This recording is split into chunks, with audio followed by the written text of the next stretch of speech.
Good.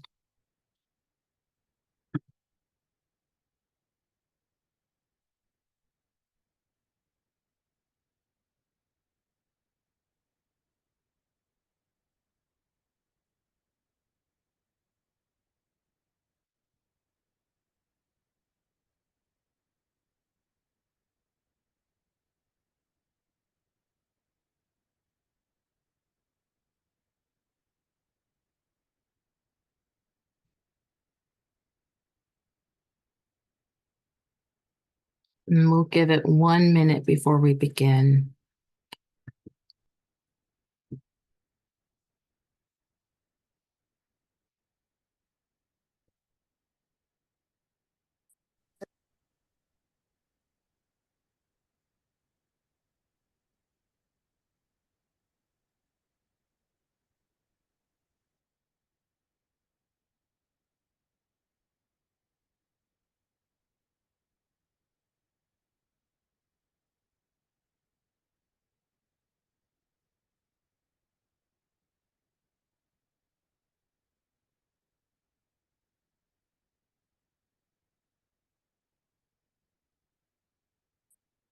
Leanne, do I need a co-host feature? It's not letting me use the spotlight feature.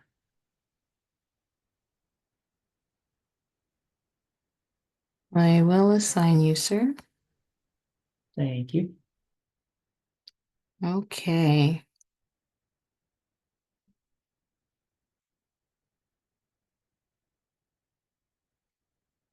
I'd like to welcome everyone.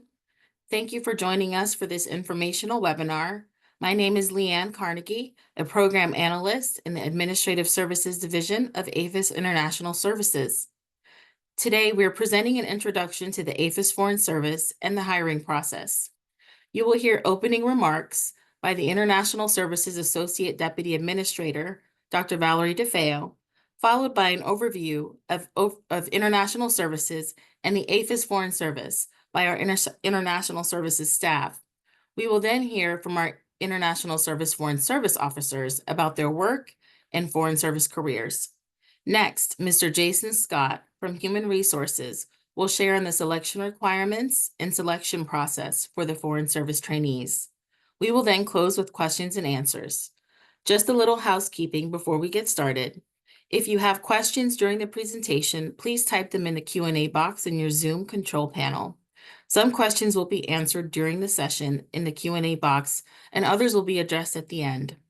We'd like to thank our American Sign Language interpreters for assisting us during this webinar. A gentle reminder that this webinar will be recorded and available on our website tomorrow. Now, without further ado, I'll turn the time over to our Associate Deputy Administrator of International Services, Dr. Valerie DeFeo.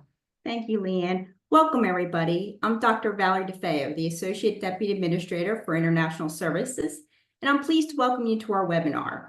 This webinar is part of a wide recruitment effort to select and hire entry-level Foreign Service Officer trainees. International Services manages the Foreign Service, which reports and carries out the agency's work overseas. The agency is the Animal and Plant Health Inspection Service, or commonly known as APHIS. Momentarily, you will learn about our impact around the globe and the personal and professional advantages of joining the Foreign Service.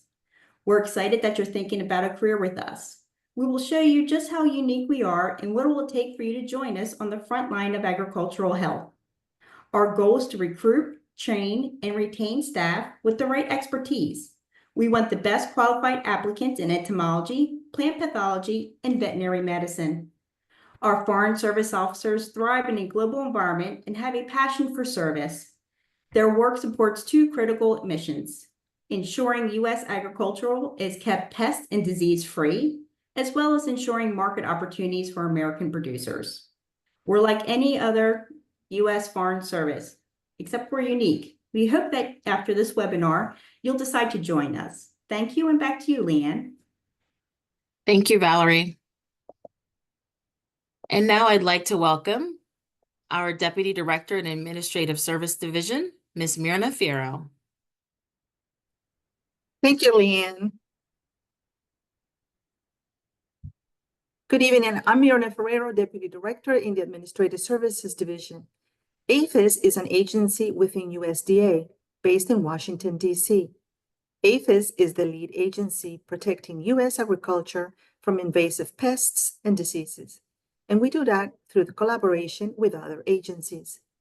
International Services provides leadership for APHIS international issues and collaborates with foreign counterparts at diplomatic, technical, and policy levels to promote science-based regulatory transparency that safeguards agricultural trade. International Services promotes diplomatic technical exchanges with foreign counterparts that further the APHIS international mission. Through our cadre of Foreign Service officers, we facilitate the resolution of sanitary and phytosanitary issues around the world. We resolve SPS issues at the local level, including animal and plant health trade barriers to U.S. agricultural exports. Next slide, please. APHIS consists of 6 program areas, shown here in green. APHIS is a regulatory agency. We make and enforce rules related to plant and animal health, biotechnology, and animal welfare. Back to you, Leanne. Thank you for that overview, Myrna. I'd like to invite our Policy and Workforce Planning Branch Chief, Ms. Noni Lee, to talk about our global footprint. Thanks, Leanne. International Services Headquarters Office is located in Riverdale, Maryland, and we have 27 posts worldwide. Currently, our global footprint consists of 5 regions: North America, Latin America and the Caribbean, Europe, Africa, and the Middle East, North Asia and the Pacific, and South Asia and the Pacific. Each of these regions is filled with esteemed animal and plant health experts, including veterinarians, plant pathologists, entomologists, skilled administrative professionals, and our many agricultural specialists who work for the United States from their native countries. I'll now pass it over to Fred, who will share more in-depth information about each region and the mission of the Foreign Service. Hello, everyone. It's so nice to speak with you all. My name is Fred Wong, and I am an APHIS Foreign Service Officer. I will later be joined by my colleagues, Dr. April Pagliaro and Dr. Natalie Mickelson, and together we'll share our experiences as APHIS FSOs with you. Let me begin by presenting our global footprint. As Noni mentioned, we have a global network of 27 posts around the world, covering approximately 140 countries. Each post may cover multiple countries in carrying out the APHIS mission, and we're divided into 4 regions, which I will now introduce. Next slide, please. International Services Europe and Africa and the Middle East region consists of 4 offices in Europe and 4 offices in Africa. The regional office is in Brussels, Belgium, covering the EU, the UK, and Israel. Our office in Vienna, Austria, covers non-EU countries, Central Asia, and Turkey. We also have seconded employees from APHIS serving in international organizations, including the UN's Food and Agricultural Organization's International Plant Protection Convention, the IPPC, in Rome, and the World Organization for Animal Health, WOA, in Paris. Next slide, please. The African continent and the Middle East are covered out of our offices in Dakar, Senegal, Cairo, Egypt, Pretoria, South Africa, and we recently opened a new office in Nairobi, Kenya. The African continent is 54 countries with a wide diversity of trade and capacity building activities. We also recently supported the development of the Africa Phytosanitary Program led by the IPPC. Last year, 11 countries in Africa received training from APHIS experts on surveillance for plant pests and diseases.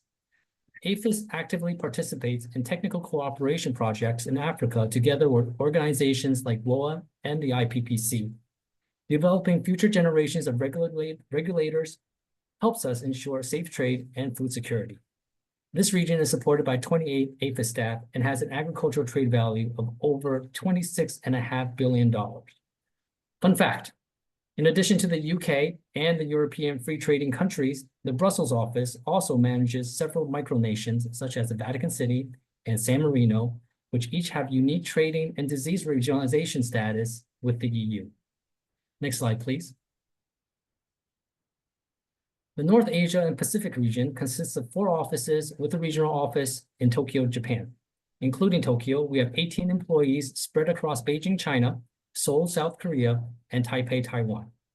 In 2023, the People's Republic of China was the largest market for U.S. agricultural exports, with Japan being number 4, Korea number 5, and Taiwan number 7. Every office in this region is in the top 10. This is a trade-focused region representing nearly 40% of overall U.S. agricultural export value in 2023 at over $50 billion. Current market access issues that we're working on include U.S. potatoes to Japan, Korea, and Taiwan, and California stone fruits to Korea and Japan. Maintaining and expanding trade is paramount, such as protecting the market access for U.S. pork for trade restrictions due to African swine fever, around $3 billion worth, and reopening markets restricted by HPAI occurrences in the United States. Fun fact from the region: the U.S. imported $70 million worth of orchids from Taiwan in 2023. Orchids are Taiwan's #1 agricultural export worldwide and the largest supplier of orchids. Artificially dwarfed trees from North Asia, such as bonsai, Japan, Penjing in China, Bunjie in Korea, are a niche market estimated at $6 billion. Next slide, please. The South Asia and Pacific region is comprised of 4 offices in Bangkok, Hanoi, Manila, and New Delhi, covering countries from Pakistan to the Pacific Islands. The region leads by the regional offices in Bangkok, and the region is staffed by 8 Foreign Service Officers and 13 locally engaged staff. U.S. agricultural trade in South Asia and Pacific region is valued at over $22 billion, with key commodities including shrimp, soybeans, and wheat. Major pests and diseases of concern include the Oriental fruit fly, African swine fever, and foot and mouth disease. To prevent the spread of fruit flies to the United States, the region operates several pre-clearance programs to irradiate fresh fruit prior to export to the United States. APHIS offices collaborate with local governments, WOA, FAO, to combat the spread of animal diseases. Some interesting facts from the region include that 1, over the past year, APHIS conducted 2 biosecurity workshops to build the capacity of plant health inspectors in Timor-Leste and Guam. 2, India exports $3 billion in shrimp to the U.S. every year, providing affordable food for Americans and jobs for Indians. And 3, since diplomatic relations were restored in 1995, Vietnam has grown to be the 9th largest agricultural trading partner with the United States. Next slide, please. Latin America and the Caribbean region has its regional office in Santo Domingo, Dominican Republic, and is supported by 8 Foreign Service Officers and 20 locally engaged staff located in Panama, Peru, Colombia, Brazil, Bolivia, Costa Rica, Chile, and the Caribbean island of Trinidad and Tobago. U.S. exports to the region are valued at $20 billion a year. Agricultural pests and diseases such as African swine fever, New World screwworm, and the Mediterranean fruit fly are pests of concern and under programmatic control and eradication efforts guided by international services. Next slide. Top trading issues include poultry and beef and dairy cattle market access closures due to H5N1, and high-profile market access issues such as Guatemalan avocados and U.S. potatoes to Costa Rica. We also have our action programs in the region, which utilizes the sterile insect techniques to release sterile flies to control fruit fly and screwworm population. A fun fact from the region is that one of the ambassadors from our region is a famous figure skater, and we found out that hippos can be invasive species. That would be Ambassador Michelle Kwan in Belize and Pablo Escobar's cocaine hippos in Colombia. Next slide, please. Last but not least, our North America region, with an office in Mexico City that covers Mexico and Canada with our shared borders to the north and south of the United States. This region has the most APHIS employees operating overseas. That includes 3 Foreign Service Officers and 90 locally engaged staff for plant health programs, 4 for animal health programs, and 13 administrative staff. Mexico is the largest agricultural trading partner in 2024 with the United States ag exports at $30 billion and imports from Mexico at $47 billion. Trade issues for plant health include cotton boll weevil, several citrus diseases, and fruit flies. The immediate threats that these pests pose to U.S. agriculture are addressed in longstanding national programs. For animal health, the top issues include field program work for cattle diseases such as bovine TB, cattle fever ticks, One health issues like rabies, strategic and logistical support to prevent foreign and emergent diseases such as African swine fever and New World screwworm, and our work to eliminate trade barriers for restrictions related to highly pathogenic avian influenza. Fun fact for the North America region. North America region also provides assistance to our very large PPQ pre-clearance and offshore programs in Mexico. There are 150 locally engaged staff in our avocado and mango programs in Mexico. Next slide, please. With that introduction of our global footprint and offices, let me move on to the people that are in our Foreign Service. First, a little on Foreign Service. The Foreign Service Act of 1980 granted Foreign Service status to USDA's Foreign Agricultural Service and to other personnel in the department deemed as necessary. APHIS was later granted Foreign Service Authority in 1982 through an executive order, making USDA the only federal department with two distinct foreign services. In 1987, APHIS established International Services Division, IS, to manage its foreign service and to take lead on APHIS international priorities. Next slide, please. So, what do we do? The work of the APHIS FSO that you briefly heard about as I went around our regions can be categorized under three pillars: trade facilitation, capacity building, and safeguarding. I'll speak a little about the first two, and my colleague, Natalie, will speak a little bit on safeguarding. Next slide, please. To summarize the slide, APHIS FSOs help negotiate the requirements to open, retain, expand overseas markets for U.S. agricultural commodities. We work with all the programs in APHIS to take science-based regulatory actions to ensure trade of agriculture commodities are flowing safely and in line with international standards. We also help to secure the release of consignments quarantined at ports of entry. Next slide. Capacity building. We plan and deliver specific trainings for our national animal and plant health counterparts. For example, as an APHIS diplomat in Hanoi, I delivered the first African swine fever assistance to Vietnam during the height of the 2018-2019 outbreak in a form of trainings in depopulation, disposal, disinfection, first responder training, and epidemiology. Now, on the opposite side of the Pacific in South America, and with the introduction of ASF to the island of Hispaniola, I find myself once again working with colleagues and multilateral institutions on proactive strategies to prevent the entry of ASF into South America. Next slide, please. I started to talk a little bit about where I've been and what I've done as an APHIS FSO. Let me back up and give you a larger picture of what my career path has been. First, you'll see my email up there on the slide, and I welcome you to send me any questions you may have later. I have an undergraduate degree with a double major in economics and Chinese.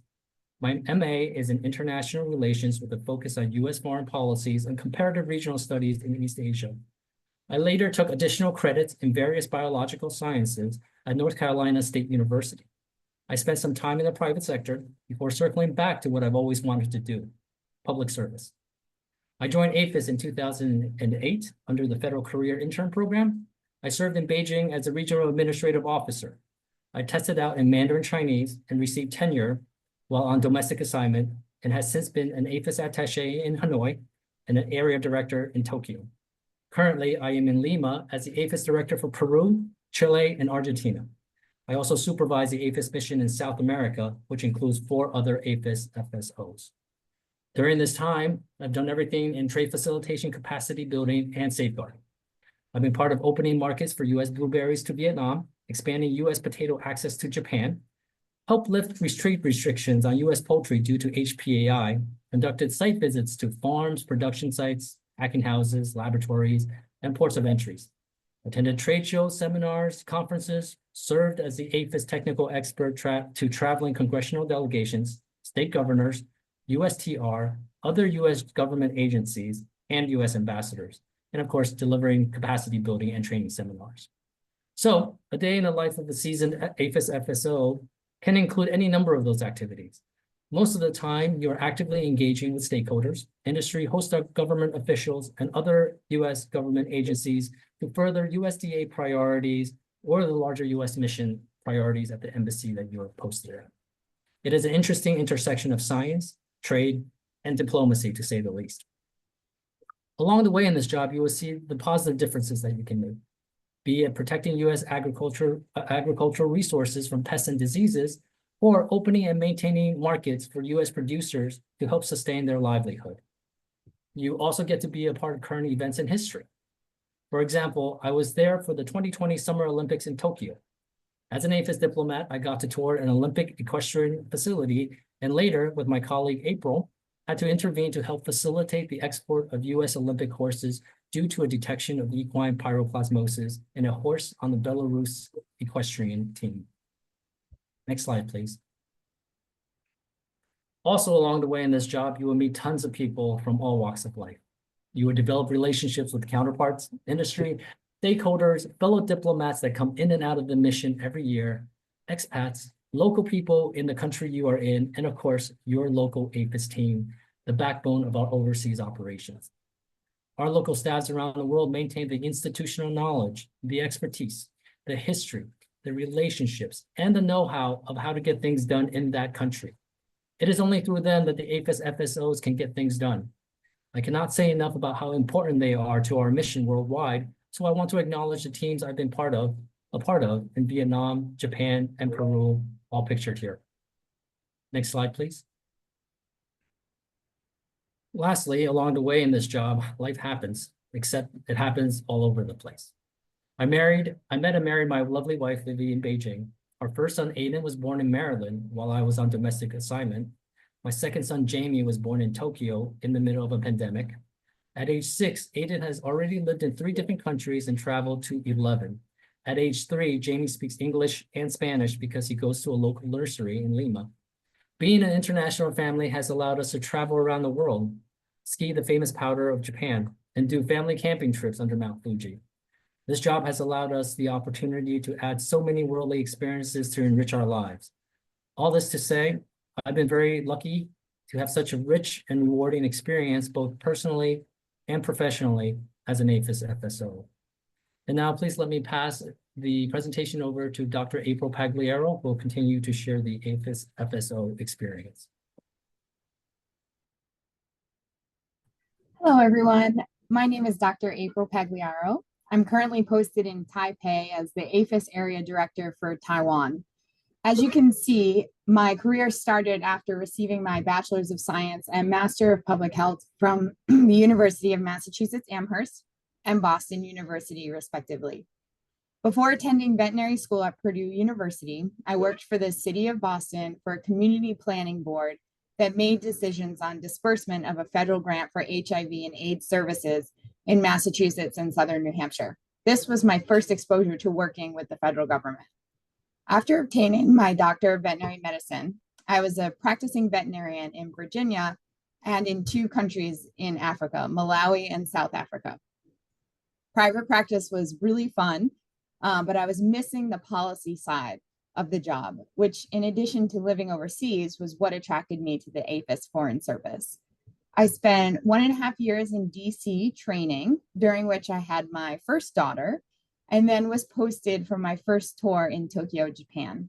I spent 3 years in Tokyo, during which my second daughter was born in Tokyo. And with foreign language training support from APHIS, I met the required language proficiency level needed for retention in the Foreign Service. And for me, that language that I met that requirement was in Japanese. And that brings us to now. I've been in Taipei for just over 1 year now. Next slide, please. So being an APHIS Foreign Service Officer is my kind of career because there's never a dull moment and no 2 days are ever the same. These are just a few of the professional opportunities that I've had. Opening up trade markets for US plums and Japanese melons. I've been in a fashion show for US cotton alongside Taiwanese models and a famous Taiwanese singer. I've helped to facilitate the import of horses for the Kentucky Derby into the US. But the biggest impact I think APHIS Foreign Service officers have is the day-to-day discussions with foreign counterparts and local staff members. It's those day-to-day interactions, which may not be picture-worthy, but make up the pictures that you see on this screen today.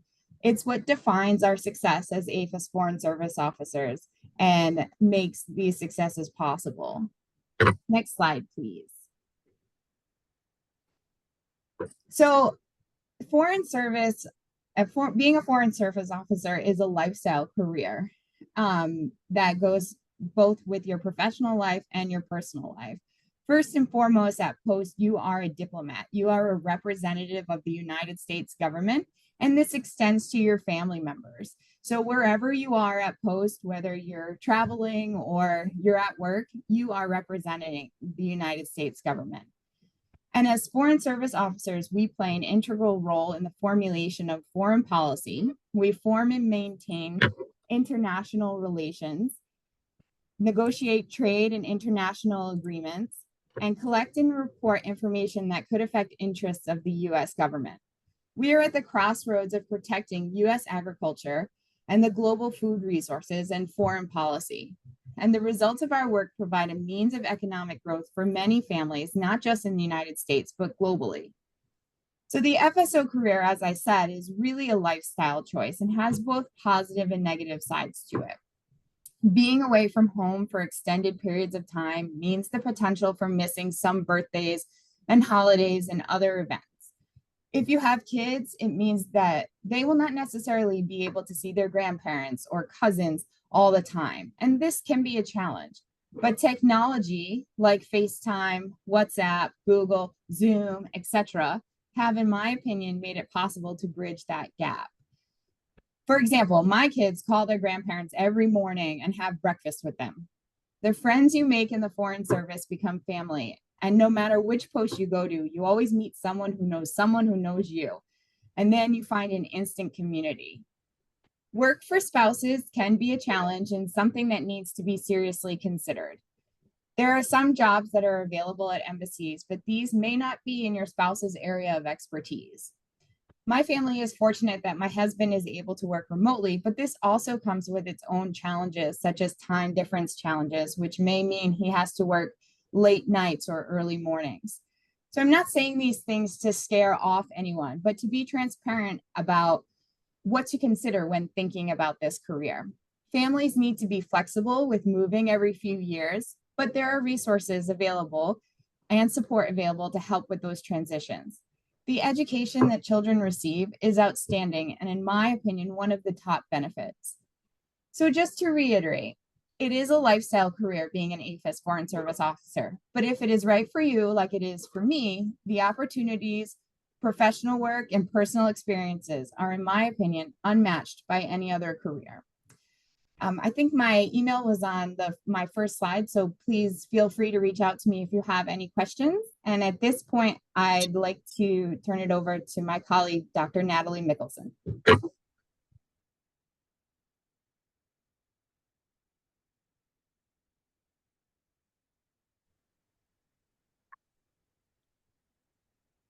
Good evening or good morning. I'm Natalie Mickelson, and I cover the APHIS Animal Health portfolio in Tokyo, Japan. You can see my email above. Please feel free to email me if you have any questions. I've always wanted to work overseas, and after getting a Bachelor's of Science in Biology at the University of Kentucky, my first opportunity was working as a Peace Corps volunteer with wildlife and forestry departments in Malawi. I left Malawi wanting to go to vet school and do wildlife research. I studied chronic wasting disease at the National Wildlife Health Center before going to vet school in Wisconsin. After vet school, lack of jobs and wise advice from an APHIS veterinarian that I met on an externship led me to gain more experience in private practice. I then got a Master's of Public Health at the University of Minnesota and became an inspector for the FDA in the US, and eventually leading to a position supervising in their New Delhi, India office, where I worked largely on pharmaceuticals and the shrimp mentioned by Fred earlier in the presentation. My family loved living in India, and life overseas was such a good fit for us. However, HHS is not a foreign service agency, so all positions were contract to contract, which made it difficult to plan an overseas career. I met the APHIS FSOs in New Delhi who shared the many benefits of working for a foreign service agency. And when the position announcement opened, they let me know that I could apply. When I joined APHIS, we moved from India back to the US, where I completed mandatory trainings for USDA and Life Overseas. To prepare for Japan, I took a regional culture course and 8 months of Japanese language classes, and then took and passed a language exam. To prepare for working in an embassy, I took Foreign Affairs Counter Threat course that covered safety and security while working in an embassy, and other Department of State required courses, such as supervisory courses. 11 months after moving from India, my family and I moved to Tokyo last November. No longer a trainee, and finally an APHIS Foreign Service Officer. My family has truly enjoyed living in both India and Japan, and my husband has worked for the embassy in eligible family member positions at both embassies where I served. And my 3 children have attended international schools from preschool age through high school. These schools have been able to meet my different children's needs of gifted education, speech therapy, occupational therapy, and learning support.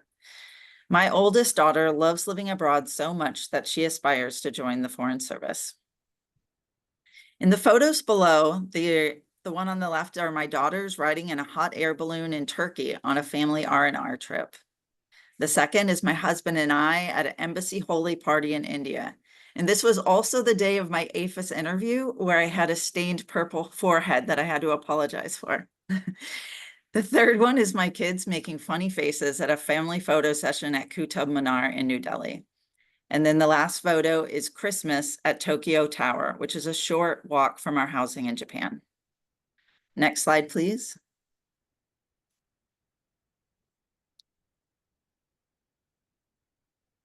Safeguarding in our work in Japan includes sharing our policies and regulations in meetings and emails with US and Japan stakeholders, monitoring and communicating plant and animal disease occurrences in Japan and the US to both governments to ensure safe trade, visiting and observing processes at Japan's farms and international ports of entry, supporting APHIS's multinational flighted spongy moth complex program, and attending the APHIS Japan Animal Health or Plant Health bilateral meetings. This year, the Animal Health bilateral included a trip to an equine pre-travel quarantine facility in Japan at a horse racing training facility. The photo on the left is a photo of our office at FoodX, one of Japan's largest professional food and beverage trade shows. The second photo was our trip our office took to learn about green tea farming and production. And the third photo is at this year's Animal Health Bilateral. Back to you, Leanne.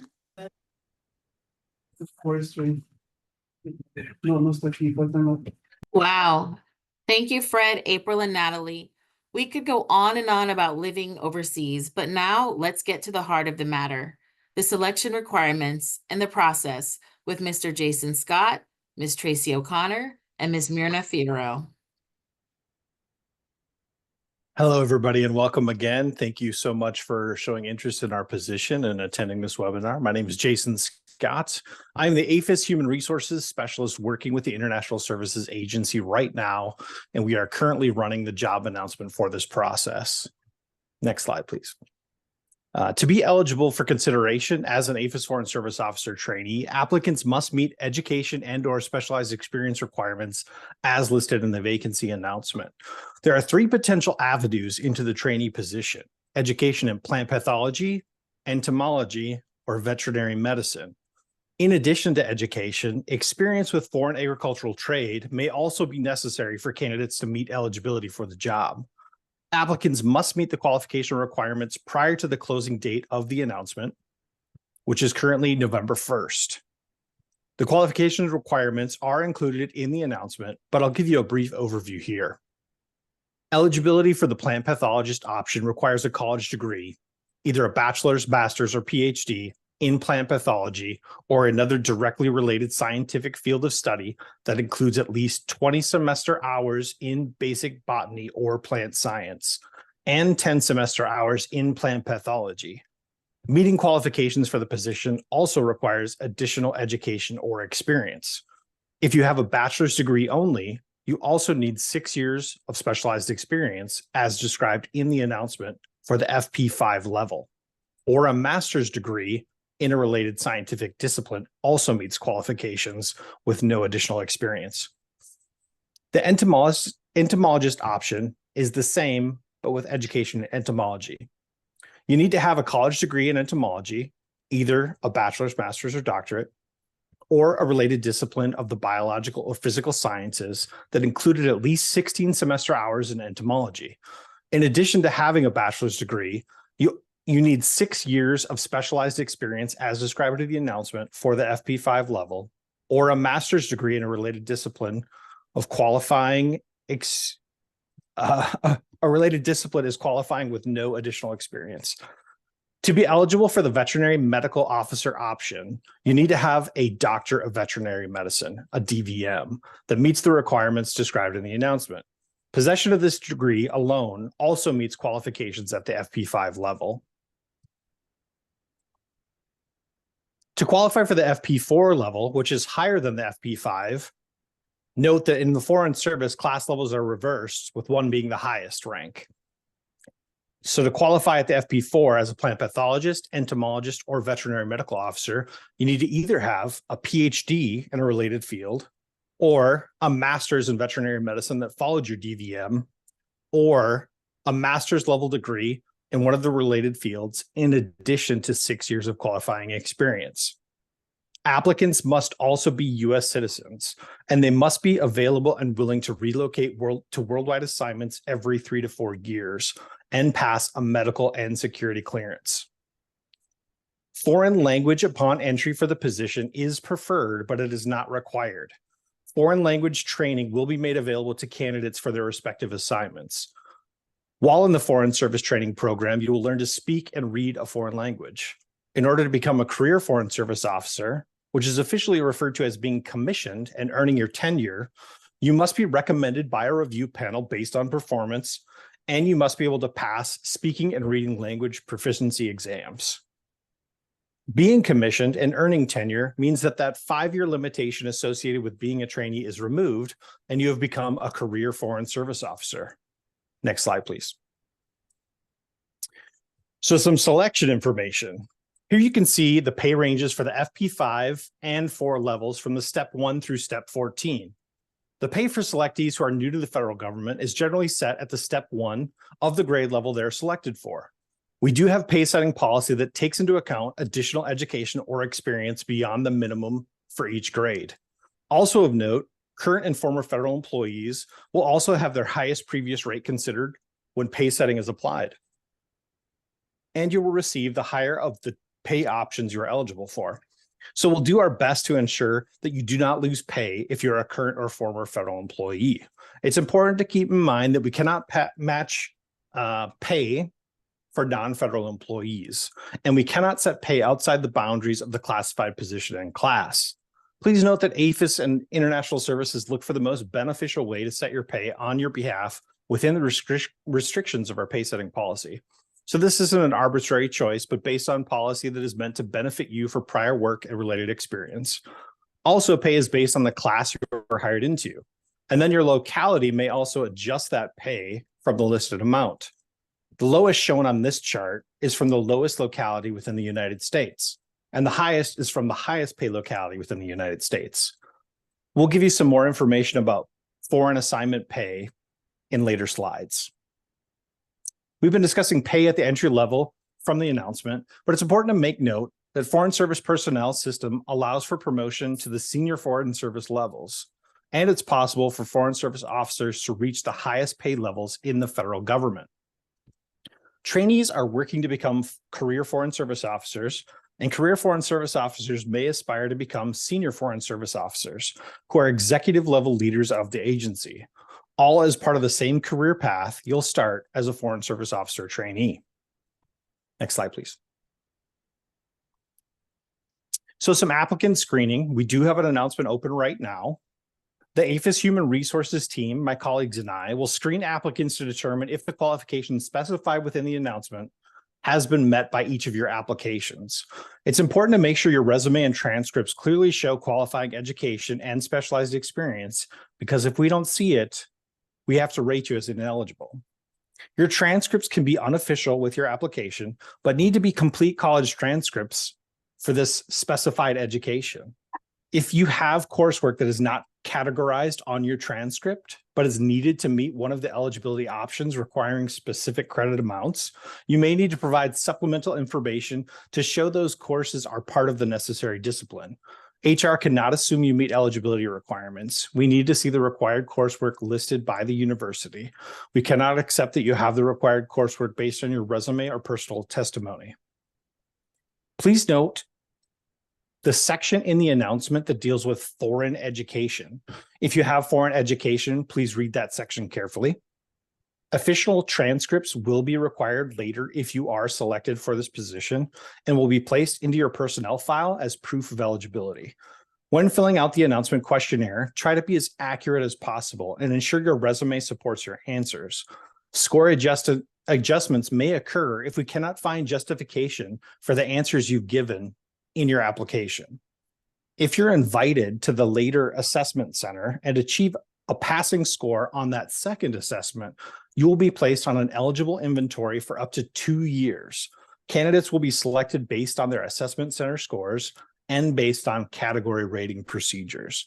Note that we use federal hiring practice rules to remove bias from the process and base eligibility and selection on merit. When the agency is ready to bring on a new trainee, they will make selections from this 2-year inventory. Selectees will receive a tentative offer to start the background check and medical process. Prior to leaving your current position, you will negotiate a start date with gaining and losing agency supervisors and receive a final offer of employment for this trainee position. Any return rights you desire to your current agency are your responsibility to acquire before accepting a final offer. Otherwise, traditional federal reinstatement rules would still apply based on your current position.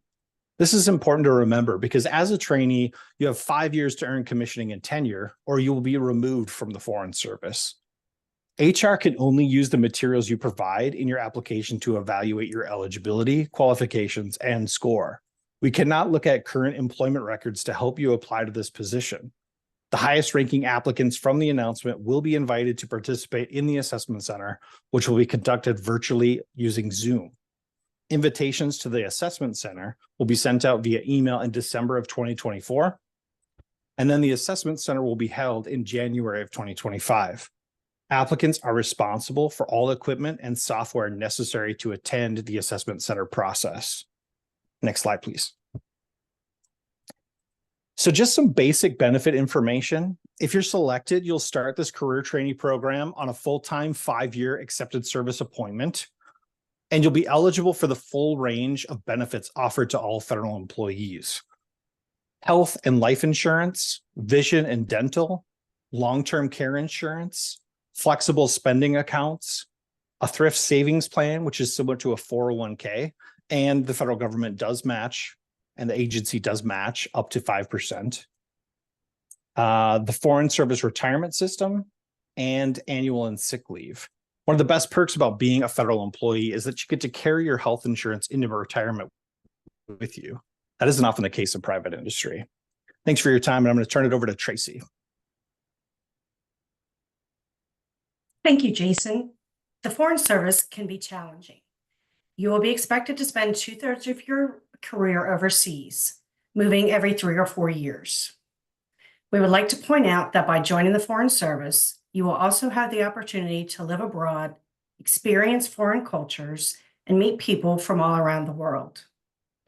Applicants must be available for worldwide assignment, including assignments at posts where health, living conditions, or medical support may be rudimentary, or in areas where family members may not be able to join them. Applicants will be asked to affirm in writing that they will support the U.S. government policies and objectives, regardless of your personal and political views. Next slide, please. Applicants will undergo a security background investigation and must be able to obtain a top secret security clearance. Foreign Service trainees must also meet medical fitness standards. Both the security and the medical clearance will be completed before a final offer. Next slide. Allowances exist as incentives for overseas and as assistance to foreign service families in meeting the expenses incurring in moving and living overseas. While overseas, a foreign service officer may be eligible for the following allowances. Post allowance, commonly referred to as the cost of living allowance, is granted when the cost of living is considerably higher than DC. Post differential is provided when conditions of environment substantially differ from U.S. conditions.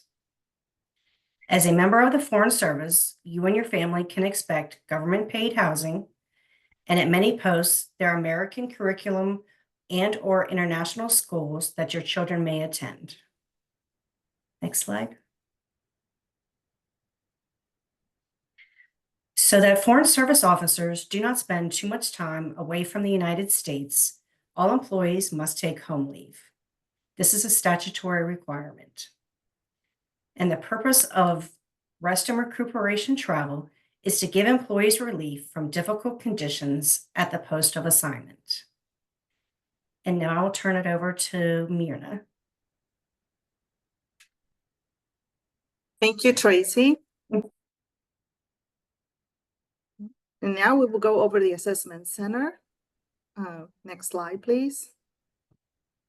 Thank you. The assessment center exercises will be used to identify top talent with the knowledge, skills, abilities, and other characteristics that are critical to serve as an entry-level foreign service officer. The 2025 assessment center will consist of multiple exercises, including an oral interview held by a panel of assessors, written and oral exercises. Next slide, please. Those candidates who pass all of the exercises of the assessment center will be placed on a list called the Certificate of Eligible. The certificate is valid for a maximum of 24 months from the day certified by the International Services Deputy Administrator. The number of candidates who are selected for a tentative offer depends on funding availability and APHIS needs. Candidates who decline a tentative offer will be removed from the certificate. Candidates who do not receive a tentative offer from the APHIS Human Resources before the Certificate of Eligible expires may reapply during the next job vacancy announcement. Next slide, please.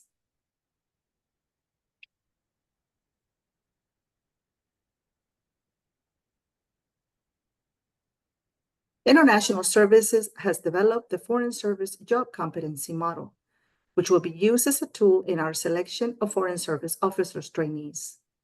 The following are key competencies that will be used to evaluate during the assessment center. You may read the definitions for each at your own leisure. Next slide. In closing, we would like to recap a few points. The job announcement will be open through Friday, November 1st, 2024 on usajobs.gov. In December of 2024, the highest ranking candidates will receive invitations via email to the assessment center. The assessment center will be held virtually in January of 2025. A recording of today's presentation will be posted on the International Services Foreign Service website at the link noted here. We look forward to receiving your applications. Thank you.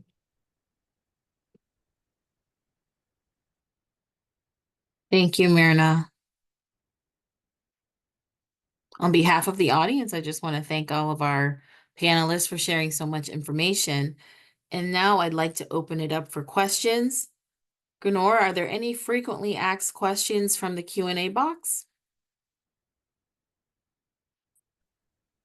Hey, Leanne, yeah, most of the questions we were answering as they were coming. I do not see any frequently asked question. Most of them were answered. There were a couple of them, but we do have some questions pending. Okay. So we'll go from top, and one of the panelists can jump in to answer. So the first question is, are all applicants required to have a science and/or a plant science technical skill set?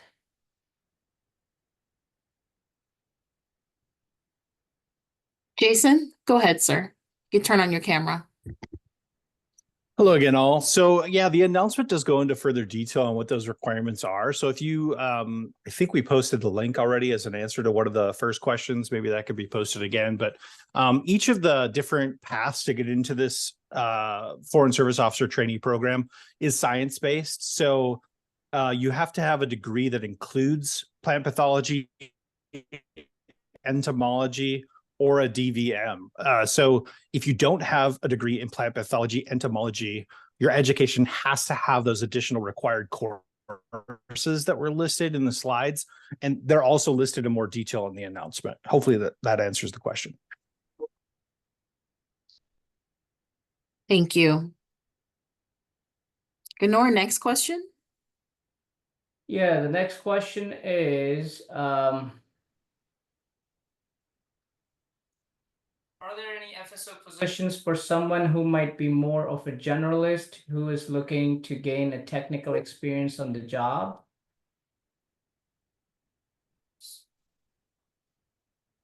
So that was basically answered. Like, we're looking for technical specialists in plant pathology, entomology, and veterinarian. That's right. Yes, there may be different types of Foreign Service Officer positions in other agencies, but with APHIS and international services, those are the fields we are looking for our Foreign Service Officers.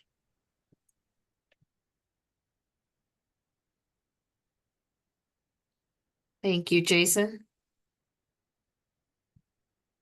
Okay. Next question. Next question is, and I feel it's important, if we have a child with asthma, would we be able to avoid going to poor air quality posts?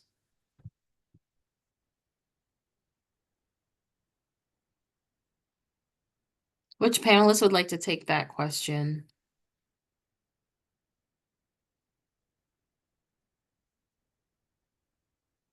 This is Tracy. I'll jump in. I think that would be a decision based on what the department, when you have your medical clearance, you're cleared by the Department of State, and they would have to make that decision on the posting.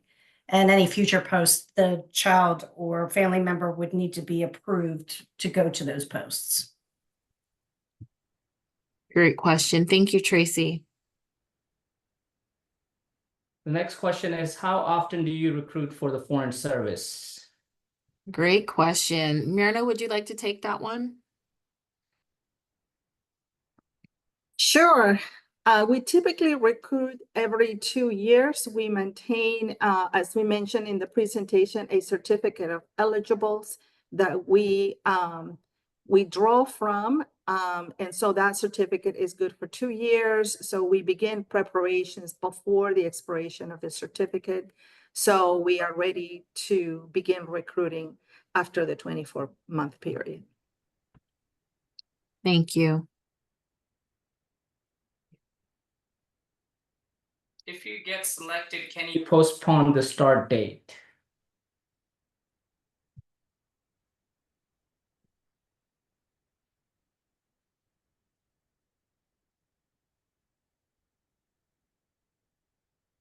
Tracy or Myrna, can you answer that one?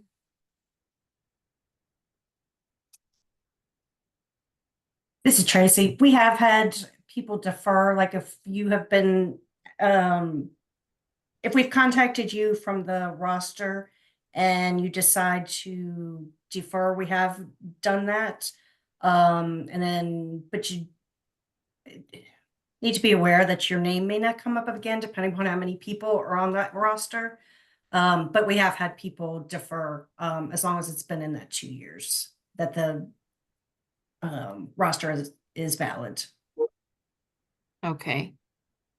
Thank you, Tracy. Gunor? How many days and hours each day is the candidate required to spend in the APHIS Assessment Center in January 2025, and how long it will last? Is the candidate considered as non-employee of international services during the time to participate in the assessment center? Can you say the last part again?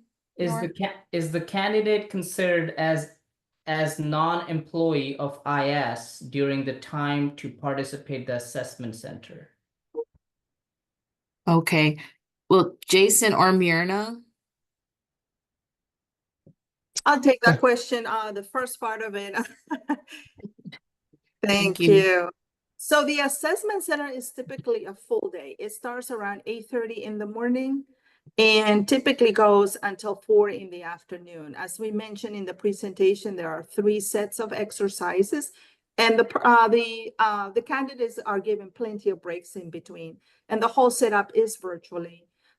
So typically they will start with maybe the oral assessment, and then there is breaks, and then come back for the written exercise, and then an oral exercise as well. But let me reiterate, it could be anywhere starting from 8:30 and ending around 4 in the afternoon with breaks in between. Thank you, Myrna. And then the last part, are you considered an international service employee when you're doing the assessment center? You are not considered an No. employee. So this is still part of that application process. This is the second level assessment to determining if you will be selection eligible for an FSO training position. So that's still pre-employment. Thank you, Jason. So I have 2 different questions related to entomology. The first is, if I have a PhD in entomology, would I be responsible for other APHIS areas, for example, plant pathology, etc.? The second related to that is, are you hiring a medical entomologist?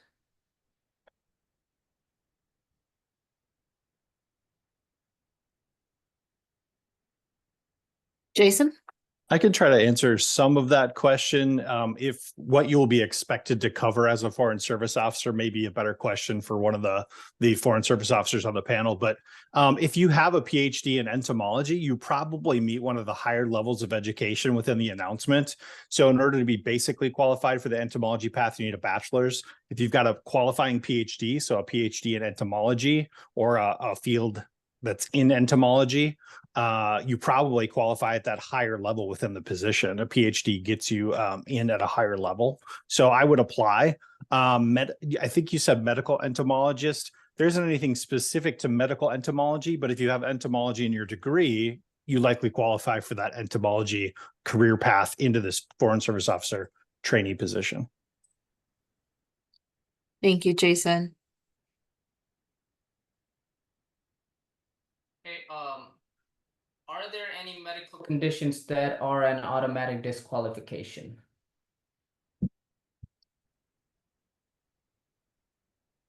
This is Tracy. That's something that the State Department Medical Clearance Office would have to determine.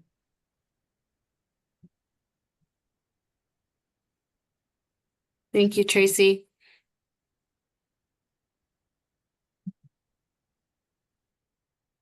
Is there anything any of our Foreign Service Officers would like to add that kind of speaks to covering different topics, even though it's not in your expertise in your degree, but maybe you can talk about a little bit about your experience learning on the job? I think that's a good question that maybe one of our FSOs could answer. I can answer it for you. Thank you. So from my own experience as a veterinarian, I had a lot of experience, obviously, in animal health, but the plant health side was a bit of a learning curve for me. And also when I joined the APHIS Foreign Service, I did not work for APHIS prior to that. So learning APHIS was also a learning curve for me. And that for me is kind of the fun part of the job, because you're constantly learning new things and you are surrounded by people who support you and who know what you need to know. And you just need to be able to have those skills to network so that you can ask the right question to the right people.